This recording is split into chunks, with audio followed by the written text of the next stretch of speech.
John 19. Then Pilate took Jesus and gave order for him to be scourged. The soldiers plaited a crown of thorns and placed it on his head. They also threw a purple garment over him. Then they positioned themselves in front of him, and they scorned him, saying, "Hail, King of the Jews!" while they continued to slap him in the face. Then Pilate again went outside to the Sanhedrin, saying, "Behold, I am leading him out to you. I want you to know that I find no valid cause to condemn him." Then Jesus came out of the praetorium wearing a crown of thorns and the purple robe, while Pilate announced, "Behold, the man." When they saw him, the chief priests and the temple police shouted with rage, "Crucify! Crucify!" Pilate told them, "You take him and execute the crucifixion yourselves. I find no fault in him." The Jews answered him, "We have our own law, and by this law he must die, because he made himself out to be the Son of God." The claim of Jesus' deity only served to accelerate Pilate's superstitious fears. He went again into the judgment hall and asked Jesus, "Tell me who you really are." Jesus did not answer him. Pilate said, "Why do you not answer me? Do you not realize my position? I have the power to crucify you or free you." Jesus said, "You have no authority over me, except what was given to you from above. Therefore, he who handed me over to you has the greater sin." This motivated Pilate even more to make every effort to release him, but the Jews would not buy into it at all. They cried out, "If you even consider to release this man, you prove that you are not loyal to Caesar. This man's claim to royalty makes him Caesar's enemy." These words persuaded Pilate to go through with the procedures. He led Jesus outside and sat down in judgment in a place called the Stone Pavement, a decorated mosaic area in the court, which was called Gabbatha in Aramaic and Hebrew, which means an elevated platform. This was still during the preparation for the Passover, about the 6th hour. He announced to the Jews, "Behold your king." But they cried out, "Lift him up! Lift him up! Crucify him!"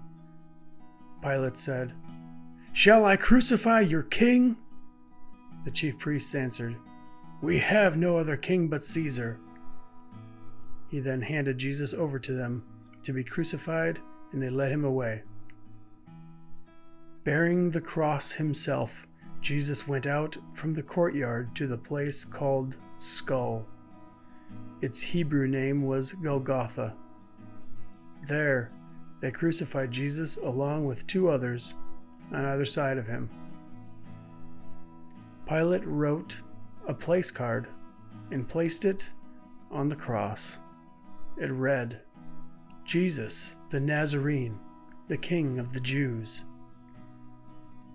Many of the Jews who came up to the Passover feast from other nations could read this title, since the place where he was crucified was near the city, and it was written in Hebrew, Latin, and Greek.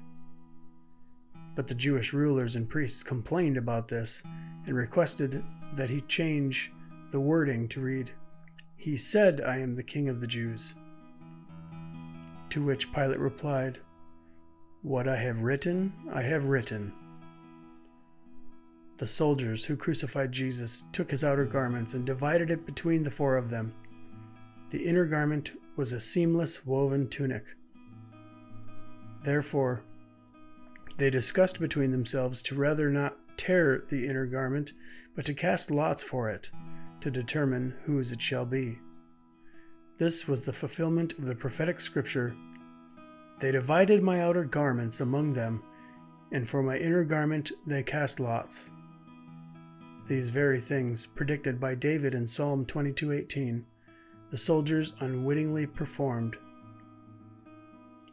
Standing by the cross were the three Marys, the mother of Jesus, his aunt Mary, the wife of Clopas, and Mary of Magdala.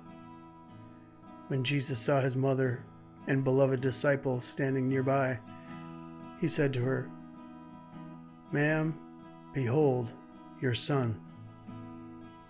Then he said to the disciple, "Behold, your mother." From that moment, the disciple adopted her as his own mother. With this, Jesus, realizing that all things were now fully accomplished, and that what was written was to be fulfilled, said, "I thirst."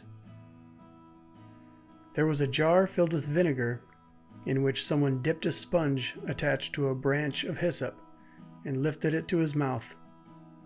When Jesus had taken the vinegar, he said, "It is finished."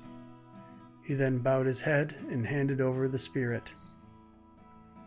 The Jews were keen to have the bodies removed from the cross before sunset when the Sabbath began, especially since this particular Sabbath would coincide with the first day of unleavened bread, which was a great day. Their preparation for the feast of unleavened bread and eating the Passover meal was in full swing. They approached Pilate, therefore, and requested that the bones of the victims be broken and they might be lifted off the cross. The soldiers then broke the legs of the two men who were crucified with Jesus, but when they saw that Jesus was already dead, they did not break his legs. One of the soldiers then pierced his side. Blood and water flowed from the wound. The one who witnessed these things has recorded their detail to convince the reader of their significance. These things happened in fulfillment of that which was written prophetically, "No bone in the paschal lamb shall be crushed." Also, another scripture which reads, "They shall gaze upon him whom they have pierced." Then Joseph of Arimathea asked Pilate permission to remove the body of Jesus, which Pilate was pleased to do. Joseph was a prominent leader and a secret follower of Jesus. Also, Nicodemus, who was the one who approached Jesus in the shelter of night, in order not to be publicly associated with him, made a very bold announcement of his love for Jesus and brought expensive sweet-smelling spices, a mixture of myrrh and aloes, which weighed about 100 pounds. Then Joseph and Nicodemus took Jesus' body and prepared it for a burial. And according to Jewish custom, they wrapped the body in linen clothes together with the spices. In the area where he was crucified was a garden with a new tomb which was never used before. Since it was still during their preparation for the Sabbath, the location of the tomb where Joseph and Nicodemus placed Jesus was conveniently close by.